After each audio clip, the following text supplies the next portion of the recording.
আসসালামু আলাইকুম, সবাই কেমন আছেন? আল্লাহর অশেষ রহমত, আপনাদের দোয়ায় ভালোবাসা আমি আলহামদুলিল্লাহ অনেক ভালো আছি। তো আজকে ব্লগটা দুপুর থেকে শুরু করলাম। এখন হচ্ছে রান্না করছি। এটা দেখতেছেন, এটা লম্বা সৌদি মাছ দিয়ে রান্না করছিলাম। সেই তরকারিটা গরম করতেছি।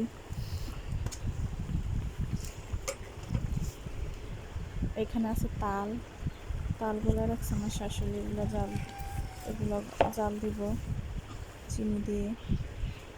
তো আজকে দেখেন বাইরের আবহাওয়াটা, সকালে রাত থেকে সকাল পর্যন্ত প্রচুর বৃষ্টি হয়েছে। এখন রোদ উঠছে, আবার মেঘলা মেঘলা অবস্থা। রোদ উঠে আবার মেঘলা মেঘলা অবস্থা, এই আর কি। তো এখানে কিছু জামাকাপড় রোদে দিয়েছিলাম, এগুলো এখন উল্টায় দেবো। তো যে রোদ, এই রোদে জামাকাপড় এগুলো শুকাইব না উল্টায় না দিলে। তো আবার চলে আসলাম রান্নাঘরে। যতই বৃষ্টি হোক না কেন, কিন্তু গরম কিছুতেই কম না। দেখেন আমি ঘেমে গিয়েছি। এখানে চুলার আগুন নিভে গেছিল, এসে আবার ধরে দিছি। প্রচুর বাতাসের জন্য আগুন জ্বলতেছে না আর কি। তো আমার ভিডিওটা যদি আপনাদের ভালো লাগে, অবশ্যই আমার চ্যানেলটিকে সাবস্ক্রাইব করবেন, লাইক করবেন, শেয়ার করবেন, কমেন্ট করবেন। সম্পূর্ণ ভিডিওটি দেখবেন। তো এখন তরকারিটা আমার গরম করা হয়ে গেছে। তরকারিটা ঢেলে নিচ্ছি।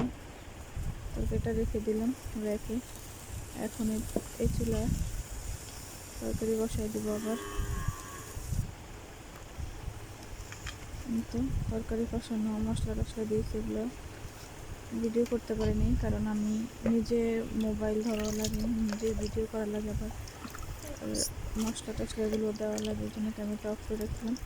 তো এখন রান্না করতেছিল গরুর ভুড়ি বলেন, কেউ বট বলেন, যেটাই বলেন, এটা রান্না করতেছি।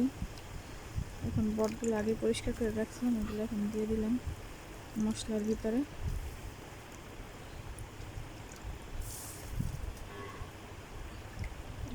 মশলার ভিতরে দেওয়া হয়ে গেছে, এখন নাড়াচাড়া করব।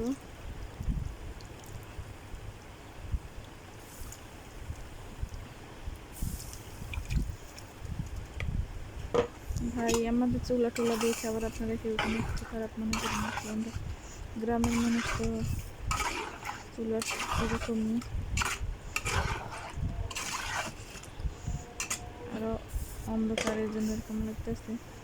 তরকারিটা আমি এখন ভালো করে নাড়াচাড়া করে দেখেন চুলার আগুনে কি করে, আগুন নিভা যায়। আমি আজকে রান্না করতেছি গরুর গোপুর, যেটাকে আমরা বলি গই। তো এখন চুলায় আবার তেল বসাই দিচ্ছি।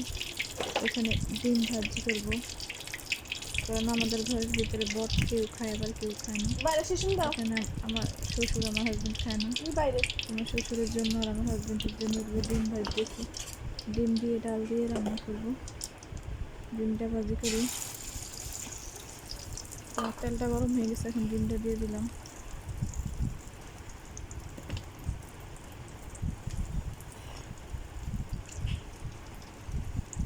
দেখেন চুলার আগুন জ্বলতেই চায় না, প্রচুর বাতাস। ডিমটা ঢেকে দিচ্ছি। আপনারা আমার চ্যানেলটিকে অবশ্যই সাবস্ক্রাইব করবেন। আপনাদের সাপোর্ট ছাড়া আমি এগিয়ে যেতে পারবো না। সম্পূর্ণ ভিডিওটা দেখবেন। এখন ডিমটা উল্টে দিব।